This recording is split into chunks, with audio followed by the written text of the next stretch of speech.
शिवसेनेचे नेते प्रवक्ते संजय शिरसाट आपल्याबरोबर आहेत। शिरसाट साहेब, तुम्हाला उत्कृष्ट संसदपटू पुरस्कार मिळाला, त्याबद्दल तुमचं अभिनंदन। काय वाटते पुरस्कारानंतर? हे बघा, आयुष्यामध्ये राजकारणात जे काही आम्ही वाटचाल केली त्याच्यातला सर्वात चांगला क्षण कोणता असेल तर मला राष्ट्रपतीच्या हस्ते पुरस्कार मिळाला। सर, नाव होतं, रुबाब असतो, परंतु असा पुरस्कार प्रत्येकाच्या नशिबात नसतो। म्हणून हा पुरस्कार मिळाला, त्याचा मला मनस्वी आनंदही आहे आणि एक जबाबदारी पण आहे की आपल्याला जेव्हा राष्ट्रपती गौरवणीत करते त्या टायमाला आपली जबाबदारी वाढलेली। आता पुन्हा एकदा जे काही चांगलं काम करता येईल समाजामध्ये ते करायचा प्रयत्न आहे। आता हा पुरस्कार मिळाल्यानंतर, म्हणजे खास करून बोलण्यासाठी तुम्हाला हा पुरस्कार, समाजाचे प्रश्न मांडण्यासाठी पुरस्कार मिळालेला आहे, हा पुरस्कार मिळाल्यानंतर संजय राऊत यांच्याकडे तुम्ही कसं बघता? त्यांना पुरस्कार त्यामुळेच मिळाला नाही, मला जो मिळाला तो चांगल्या बोलल्यामुळेच मिळालेला आहे। त्याच्यात माझ्यात हाच फरक तर आहे ना। आणि म्हणून चांगलं काहीतरी आपल्या हातातून घडलं पाहिजे। समाजाला अपेक्षा तुमच्या लिडरशिपची नाही आहे, तर तुमच्याकडून चांगल्या अपेक्षित कामाची। आणि संजय राऊत आहे, त्यांना तर सकाळी हँगओव्हर झाल्यासारखं ते बोलतात आणि त्याचा परिणाम होतो आहे की लोक आता त्यांच्याबद्दलचा राग व्यक्त करतात, चीड व्यक्त करतात। परंतु कोणी जर जोडे जरी मारले आणि त्यांनी जर तो पाठ समजून बसायला लागला त्याच्यावर, तर त्याला काय करू शकतो आपण?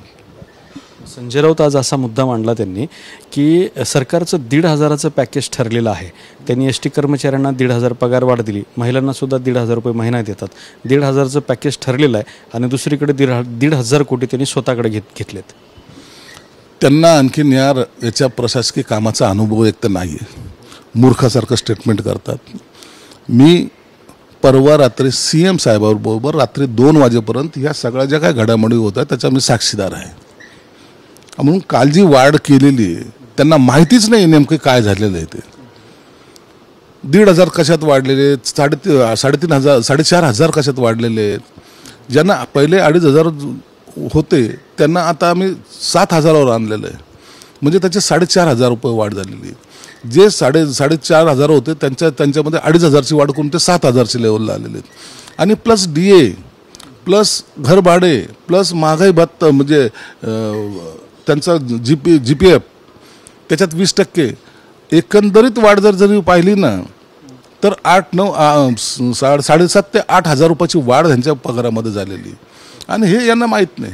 आज आमच्या ST कर्मचाऱ्यांचा पगार किती आहे, ड्रायव्हरांचा पगार सहसा लोकांना असं वाटतं की काय पगार असेल आता, परंतु आता जे सिनियर आहेत त्यांचा पगार आजच्या कालच्या ॲग्रीमेंटच्या नुसार 65,000पर्यंत गेलेला आहे। 65 आहे, 68,000 आहे हा पगार आता ड्रायव्हरांचा झालेला आहे। काहींना 50 ते 55च्या दरम्यान गेलेत, काही 43 ते 45च्या दरम्यान गेलेले आहेत। जे ज्युनियर आहेत आज 10 वर्ष झाले त्यांना, म्हणजे ही पगार बेसिक वाढ केलेली। आणि आता मला वाटतं ह्या कामगारामध्ये किंवा ह्या कर्मचाऱ्यामध्ये एक आनंदाचं वातावरण तयार झालं। परंतु किती चांगलं करा, यांना ते सगळं ते कावळे झाल्यासारखं पिवळत दिसतं, म्हणून त्यांच्यावर आम्ही आता काही जास्त बोलतही नाही। आदित्य ठाकरे यांनी काल दुष्काळाची पाहणी केली, 4-5 जिल्ह्यांमध्ये फिरले, ते वेगवेगळ्या ठिकाणी सुद्धा गेले। अहो, ते पाहणी काय केली बाबा, मला शेतात पाणी कसं येते ते पाहायला जायचं, असंच केलंय त्याने। दौरा झाला, एक रूट झाला, संभाजीनगरला आले, जेवण बिवण केलं, असे गेले शेतात, पाहिलं, शेतकऱ्याच्या हातात हात धरला, फोटो काढला का रे, काढला। आणखीन दुसऱ्या शेतात गेले, चल आता इथं चिखल जास्त आहे, अंबादास चल मागे, वापस गेले घरी, दौरा कंप्लीट। महाराष्ट्र म्हणजे बदनापूर ते शहागड एवढा दौरा केला, म्हणजे महाराष्ट्र समजला।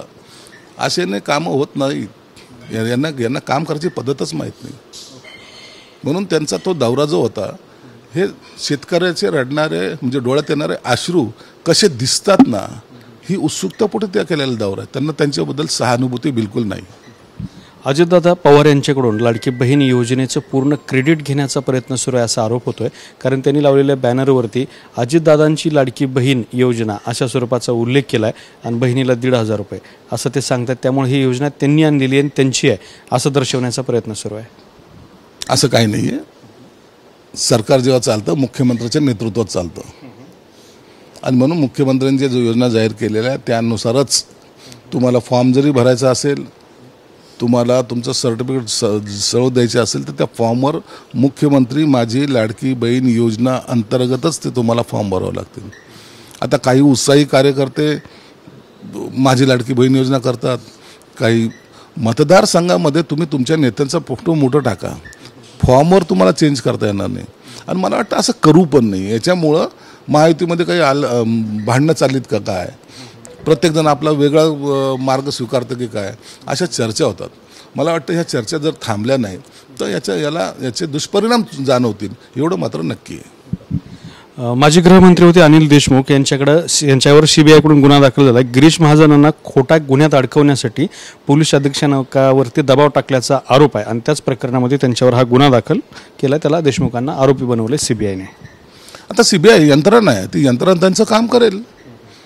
आता हे किती डिनाय करू, सीबीआयने जे काही गुन्हा दाखल केला आहे त्यांच्याकडे असलेल्या पुराव्याच्या आधारे केला असेल. जर तुमच्याकडं त्याला आता यांना फेस करावं लागेल.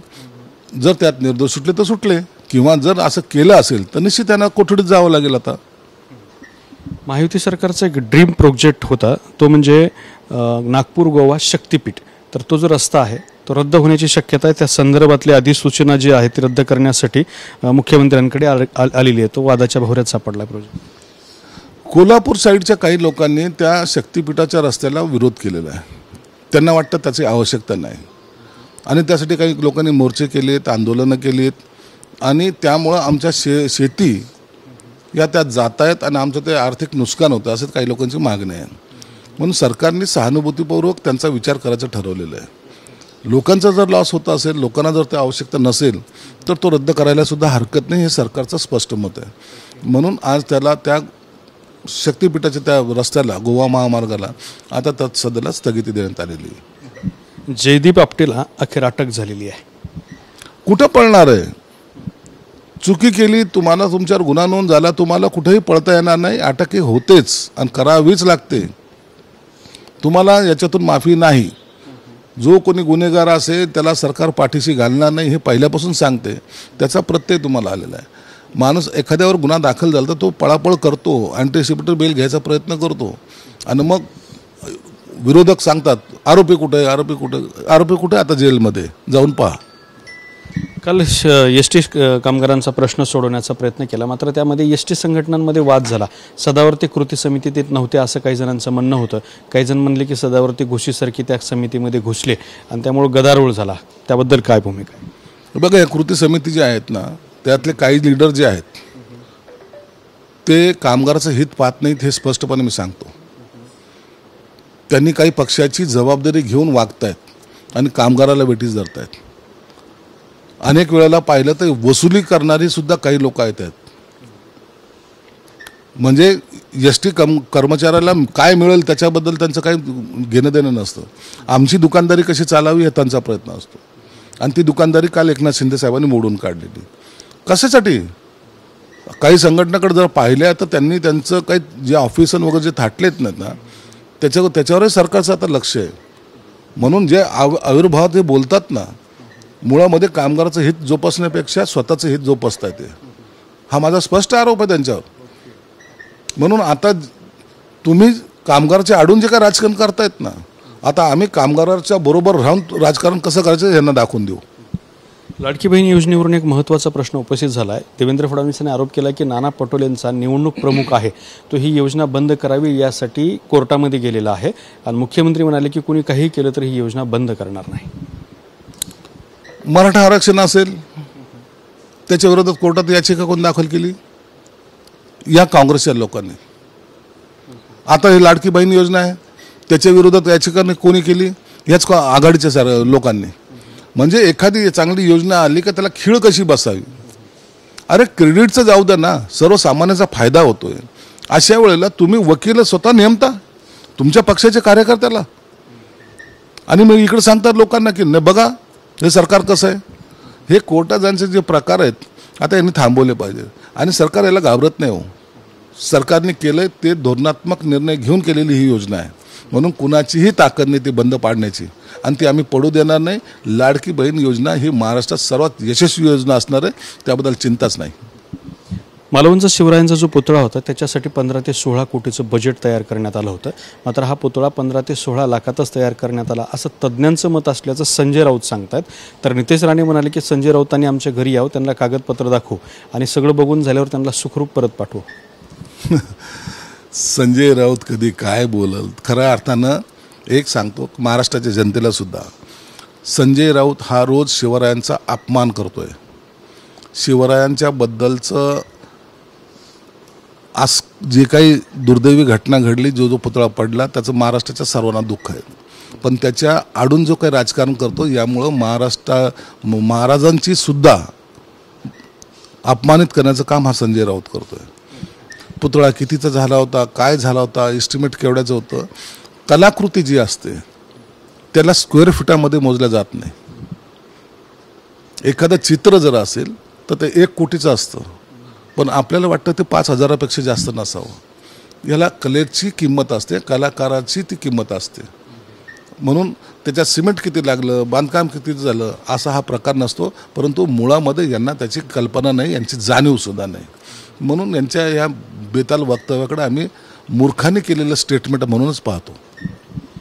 दुसरा एक महत्त्वाचा मुद्दा जो सध्या आहे तो म्हणजे आरक्षणाच्या मुद्द्यावरती फेक नॅरेटिव्ह तयार करू नका असं पंकजा मुंडे म्हणत आहेत. ओबीसी आणि मराठा समाजाला आमच्यावर बोलायला लावता, मात्र ओबीसीबद्दल तुमचं मत काय असं त्यांनी विरोधकांना सवाल विचारला. आरक्षणाचा मुद्दा चिघळवण्याचं काम फक्त महाविकास आघाडी करत आहे. देत काही नाही, द्यायचं काम एकनाथ शिंदे साहेब करतायत. मराठा समाजाला 40 वर्षात काही दिलं नाही ना, ते द्यायचं काम या शिंदे साहेबांनी केलेलं आहे. ही हिंमत त्यांनी दाखवलेली. आणि महाविकास आघाडी हे आपसामध्ये भांडणं कशी लागतील, एकमेकाचे ओबीसी समाज आणि मराठा समाज समोर येतील, एकमेकाचे डोके कसे फोडतील. आणि मग एक महाशयांना सांगितलं दंगली का होत नाही महाराष्ट्रात. म्हणजे यांना दंगली पाहिजेत, यांना कोणत्याही समाजाशी देणं घेणं नाही. आणि यांचं स्पष्ट मत, ओबीसी समाजाबद्दल काय मत आहे बोलावं त्यांनी, मराठा समाजाबद्दल काय मत आहे सांगावं त्यांनी. परंतु अशा वेळेला हे बोलत नाहीत, हे शांत राहतात. आणि तुम लढो हम कपडे सांभाळते असं करून त्यांना वाटतं की मताचं परिवर्तन आपल्याकडे होईल, पण तसं काही होणार नाही. तुमच्या पक्षाचे नेते आणि जिल्ह्याचे पालकमंत्री आहेत अब्दुल सत्तार यांनी मध्यरात्री मनोज जरंगे यांची भेट घेतली. शेतीचे प्रश्न आणि मराठा आरक्षणावर चर्चा केल्याची माहिती त्यांनी दिलेली आहे आणि त्या संदर्भात ते आज मुख्यमंत्र्यांनाही भेटणार आहेत. गैर काय त्याच्यात? जरांगे पाटील एक लढा लढत आहेत आणि त्यांच्या काही मागण्या असेल किंवा त्यांना काही सांगायचं असेल तर ते भेट घेणं काही गैर नाही आहे. सत्तेचा गैरवापर आणि भ्रष्टाचाराचा पुरस्कार हे महायुती सरकारचं सूत्र असं शरद पवार म्हणालेत. निवडणुकीत लोकांसमोर भ्रष्टाचार आणि दुष्परिणाम मांडणार आहेत. काय नाही, शरद पवार फक्त त्यांचा कोणताही विषय नाही आहे. सध्याला शरद पवारचा विषय आहे उद्धव ठाकरेंना गाडणे.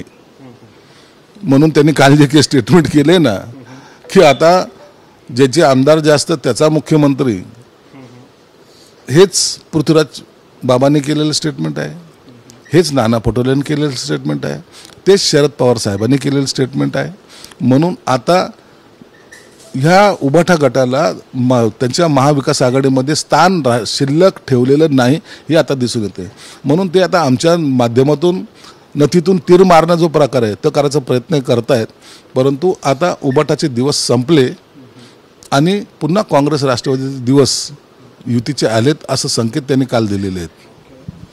शेवटचा प्रश्न, तुमचे नेते तानाजी सावंत, त्यांचा पुतण्या आहे अनिल सावंत यांनी जयंत पाटलांची भेट घेतली आहे आणि अनिल सावंतांनी माझ्यासोबत आज प्रवास केला असं शरद पवार गटाचे नेते जयंत पाटील यांनी माहिती दिली. अनिल सावंतांनी पंढरपूरच्या जागेची माहिती केल्याची माहिती दिली आहे, पण तर सर्वांसोबत चर्चा करून अनिल सावंतांबाबत निर्णय घ्यावा असं म्हणतात जयंत पाटील. त्यांच्यावर फिरलं त्यात काही चुकीचं नाही आहे. कोणताही नेता असेल, काँग्रेसचा असेल, उबाटाचा असेल किंवा कोणत्याही पक्षाचा असेल, ते असे एकमेकाबरोबर फिरल्याने राजकारणामध्ये फरक पडत नाही. आणि ज्याला कुठे जायचं असेल, कुणाला जर पक्षांतर करायचं असेल तर त्याला कोणी थांबवू शकत नाही. राष्ट्रवादीचे अनेक नेते हे आमच्या महायुतीच्या संपर्कात आहेत, हे त्याची कल्पना त्यांनाही आहे. म्हणून जयंत पाटलांनी हे पहिलं पाहिलं पाहिजे की आपल्या परिवारातील किती लोक फुटून कुठं गेलेत त्याची फक्त पहिले यादी काढा. तानाजी सावंतचा एखादा माणूस इकडे गेला म्हणून त्याचं राजकारण करण्यापेक्षा पक्षातले लोक इतरत्र जाऊ नये याकडे त्यांनी लक्ष दिलं पाहिजे. तर हे होते शिवसेना नेते संजय शिरसाट यांनी आपली प्रतिक्रिया दिलेली आहे. कॅमेरामॅन हर्षल निकम सोबत दत्ता कानवटे, TV9 मराठी, छत्रपती संभाजीनगर.